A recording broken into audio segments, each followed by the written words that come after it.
नमस्कार दोस्तों, आज फिर शुरुआत करते हैं। सबसे पहले तो आप लोगों से मैं कुछ आज के प्रश्नों से पहले कुछ चर्चाएं करना चाहता हूं। सबसे पहले तो ये कि बहुत सारे जो स्टूडेंट हैं, मैक्सिमम स्टूडेंट जो है वो बात को लेकर के बार बार प्रयास करते हैं, बार बार विचार करते हैं, या फिर बार बार उनके मैसेज मेरे पास में आते हैं इस बात को लेकर के कि प्रश्न जो है उनकी संख्या बढ़ाई जाए। तो कोशिश कर रहे हैं बहुत जल्दी जो है प्रश्नों की संख्या हम बढ़ाएंगे। और साथ ही साथ कुछ विद्यार्थी जो है शिक्षण विधियों के प्रश्नों को लेकर के भी बात कर रहे हैं। तो मैं प्रयास कर रहा हूं कि आने वाले 2 दिन के बाद में आपको जो है 2 अलग अलग वीडियो मिले जिनके अंदर कुछ विधियों के प्रश्न भी हम शुरू करें। चलिए, आज हम सबसे पहले जो चल रहा था पिछला टॉपिक अपना उससे लेकर शुरुआत करते हैं। बाल विकास में दोस्तों हमने 2 अब तक वीडियो देखे जिनमें 20 प्रश्नों को लेकर हम बात कर चुके हैं। आज उससे आगे हम बात करने वाले हैं। ये प्रश्न भी बाल विकास से जुड़े हुए, और मैं पहले भी आपको बता चुका हूँ कि बाल विकास वाला टॉपिक हमारे बहुत बड़ा और महत्वपूर्ण टॉपिक है। यहाँ पर बहुत बारीकी से, बहुत अंदर से, बहुत अच्छे अच्छे प्रश्न जो है मैं कोशिश कर रहा हूँ कि आप तक पहुँचे, और इनकी संख्या भी हो सकता है कि बहुत सारी होगी, 50-60 प्रश्नों तक अपन इसमें देखने की कोशिश करेंगे। तो आज हम जो है 20 से आगे के प्रश्नों को लेकर बात कर रहे हैं। दोस्तों, आज का हमारा जो पहला प्रश्न है वो है, किसने कहा था माता पिता की शारीरिक एवं मानसिक विशेषताओं का संतानों में संक्रमित होना ही वंशक्रम है। दोस्तों, यहाँ पर अपने पास में 4 ऑप्शन दिए हुए हैं।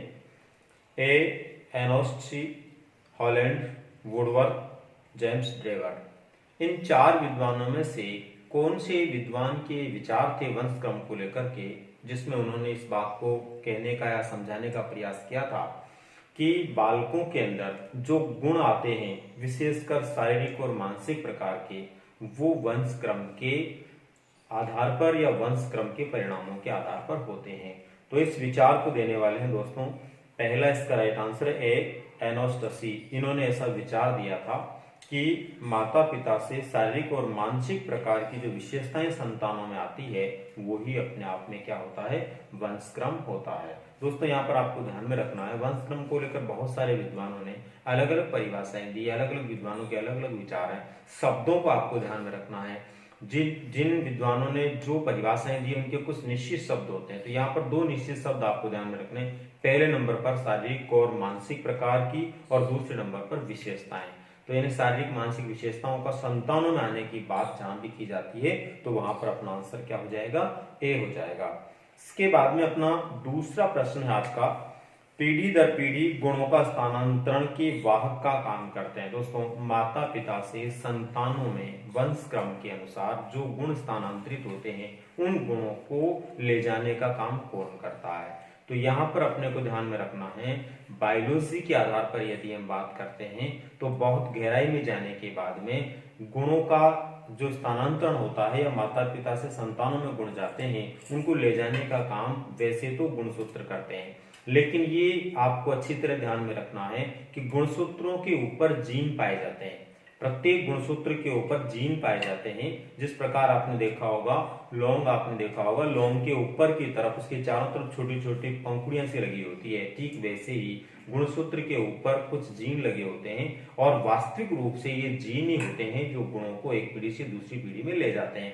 इसलिए यहाँ पर अपने को ध्यान में रखना, अगर ऑप्शन के अंदर दोनों चीजें आ जाती है, गुणसूत्र भी और जीन भी, तो पहला आंसर अपना जीन होगा।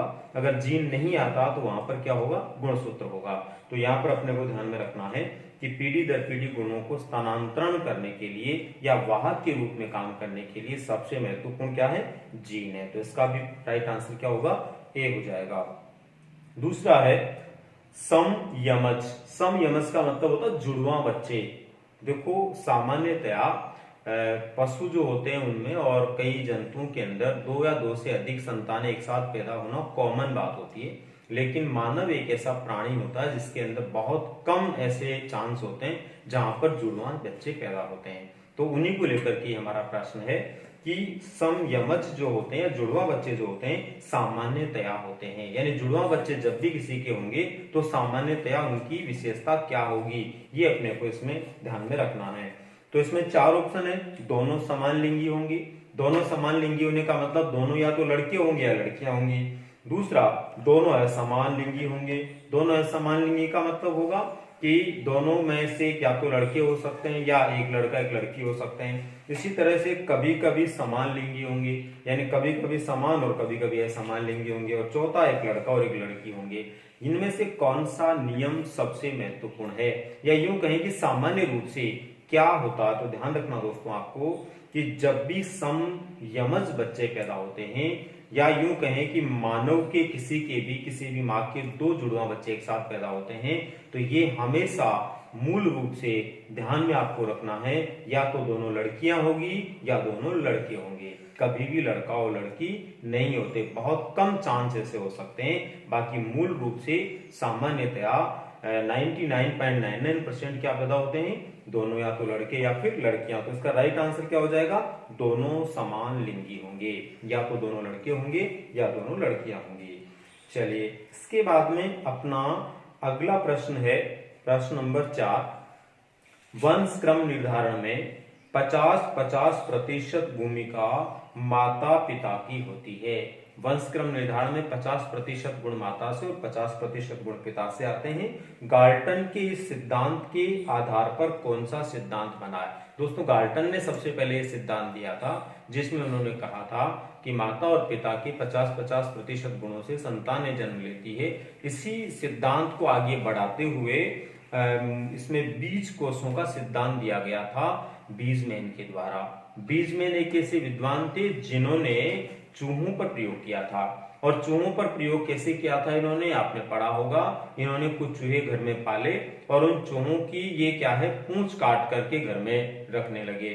कुछ दिनों बाद इन्होंने देखा कि पूंछ कटे हुए चूहों के अगले संतान के रूप में जो चूहे पैदा हुए वो बिना पूंछ वाले नहीं हुए, वो भी पूंछ वाले हुए।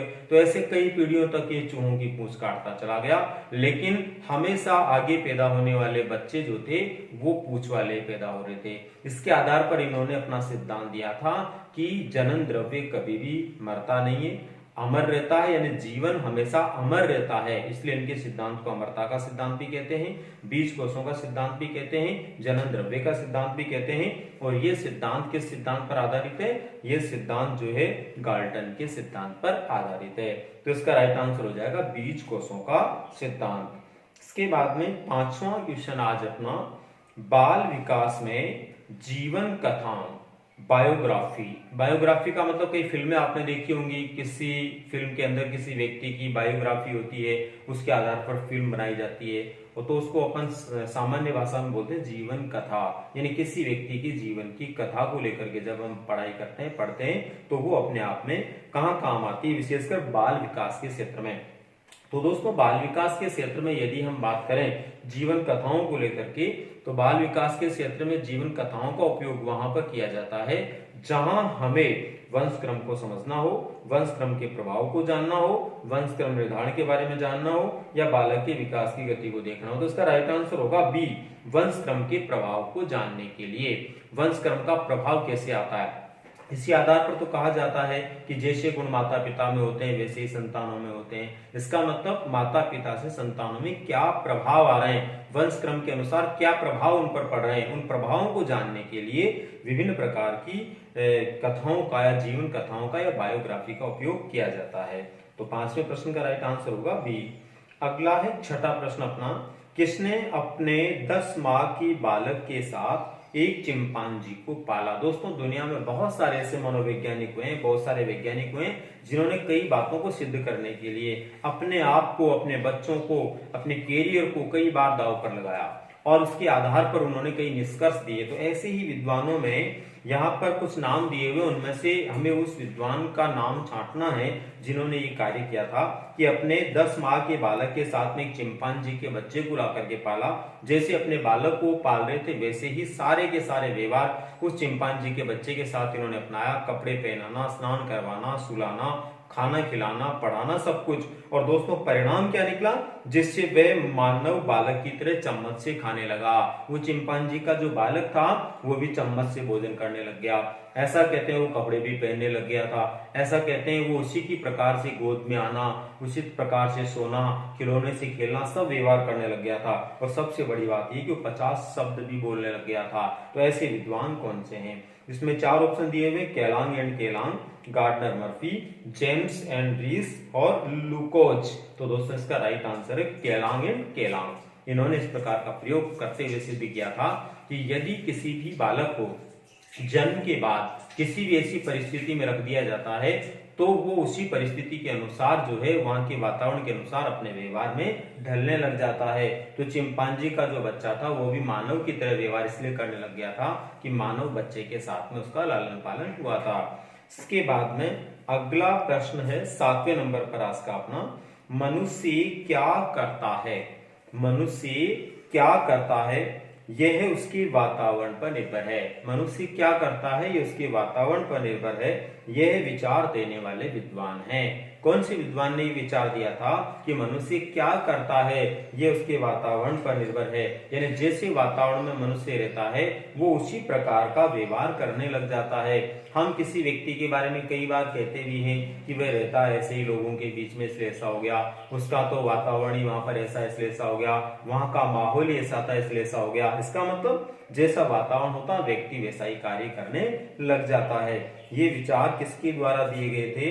तो दोस्तों इसमें 4 ऑप्शन अपने पास में है, विलियम मैकडूगल, जे.एस. रोस, डेविड अब्राहम और मॉर्क्विस। तो इसका राइट आंसर है दोस्तों डेविड अब्राहम। डेविड अब्राहम ने इसे कहा था कि मनुष्य जो कुछ भी करता है वह उसके वातावरण के अनुसार करता है, वातावरण के अनुसार सीखता है और वैसा ही व्यवहार उसमें बन जाता है। अगला प्रश्न है आज का हमारा, भ्रूण की सबसे बाह्य परत को क्या कहते हैं? दोस्तों जब हम पढ़ते हैं तब हम पढ़ते हैं गर्भावस्था के अंदर जो दूसरी अवस्था शुरू होती है भ्रूणावस्था, 16वें दिन से लेकर लगभग 2 माह तक रहती है। इस अवस्था में भ्रूण जो होता है वो 3 परतों से बना होता है। और वो जो 3 परतें होती है वो कौन कौन सी होती है? वो होती है एक्टोडर्म, मेसोडर्म और एंडोडर्म। इन 3 परतों से बना होता। प्रश्न अपने को ये पूछ रहा सबसे बाह्य परत कौन सी होती है, तो अपने को ध्यान में रखना है सबसे बाह्य परत होती है एक्टोडर्म, उसके आगे की होती है मेसोडर्म और सबसे अंदर की होती है एंडोडर्म। तो यहाँ प्रश्न के अनुसार हमें सबसे बाह्य परत देखनी थी, तो सबसे बाह्य परत कौन सी होती है? एक्टोडर्म होती है। तो इसका राइट आंसर क्या हो जाएगा? ए हो जाएगा। 9वां प्रश्न आज का हमारा, बीजावस्था के समय पोषण का तत्व होता है। बीजावस्था के समय पोषण का तत्व होता है जब गर्भ धारण से लेकर के लगभग 15 दिन तक, जब शुक्राणु जो है युक्ता के रूप में रहता है, जिसे बीजावस्था के रूप में हम जानते हैं। उस बीजावस्था या डिंबावस्था के समय उसको जो पोषण की प्राप्ति होती है वो किस रूप में होती है? जो पोषण प्राप्त होता है वो किस रूप में प्राप्त होता है? एक तरह से उसके पोषण के तत्वों को किस नाम से जानते हैं? तो दोस्तों पोषण तत्व में इसके लिए 4 नाम दिए हुए हैं, योक, रज्जु, पर्क और थेमास। तो अपने को ध्यान रखना दोस्तों, बीजावस्था के समय अंडे के खोल से एक विशेष प्रकार का तरल पदार्थ स्रावित होता है जिसको हम योक कहते हैं। और वो योक नामक पदार्थ जो होता है वही उस बीज के लिए या बीजावस्था के लिए पोषण का कार्य करता है। इसलिए इसका राइट आंसर हो जाएगा योक, यानी पहला ऑप्शन इसमें राइट होगा। अंतिम प्रश्न आज का हमारा 10वां प्रश्न, जाइगोट नामक संरचना में कितने कोष पाए जाते हैं? गर्भधारण के समय बनने वाली जो जाइगोट नामक संरचना होती है दोस्तों, ये हमारे जीवन की शुरुआत की संरचना होती है। और पहले भी हम एक जगह इस संदर्भ में बात कर चुके हैं कि हमारे जीवन की शुरुआत कितनी कोशिकाओं से होती है। तो हमारे जीवन की शुरुआत एक कोशिका से होती है जिसको संयुक्त कोष कहते हैं, और उसी संयुक्त कोष को वैज्ञानिक नाम के अनुसार जाइगोट कहते हैं। इसलिए हम समझ गए होंगे कि यहाँ पर 1, 32, 42 और 2 ये ऑप्शन दिए गए, उनमें से राइट आंसर क्या होगा? 1 होगा। यानी कि जाइगोट नामक जो संयुक्त कोष होता है उसमें मूल रूप से कितनी कोशिकाएं होती है? 1 कोशिका होती है। कितनी कोशिकाएं होती है? एक कोशिका होती है। तो अपने को ध्यान में रखना है, इसका राइट आंसर क्या होगा? जाइगोट में कोशिकाओं के लिए एक होगा। अगर यही प्रश्न भ्रूण के लिए आ जाता है कि 16वें दिन जब भ्रूण की अवस्था में बाहर निकलता है तो उस समय कितनी कोशिकाएं होती है? तो उस समय 32 कोशिकाएं हो जाती है। तो दोस्तों ये थे आज के 10 प्रश्न, और फिर हम मिलेंगे अगले 10 प्रश्नों के साथ में कल की वीडियो में। और आज जो है इस वीडियो में जो प्रश्न हमने देखे, जहां तक है सभी प्रश्नों के उत्तर आप लोगों को समझ में आ गए होंगे। फिर भी दोस्तों कभी किसी प्रश्न का कोई जवाब आपको समझ में नहीं आए तो आप वीडियो को एक बार 2 बार देखिए, निश्चित रूप से वो समझ में आ जाएगा। कई बार कई विद्यार्थी बार बार जो है कमेंट में ये पूछते हैं कि उस प्रश्न का जवाब ठीक से समझ में नहीं आया, तो आप वीडियो को 2 बार 3 बार रिपीट करके देखिए, यहाँ पर ऑटोमेटिक आपको समझ में आ जाएगा उसका आंसर जो बताया गया वो क्यों बताया गया और क्यों सही है।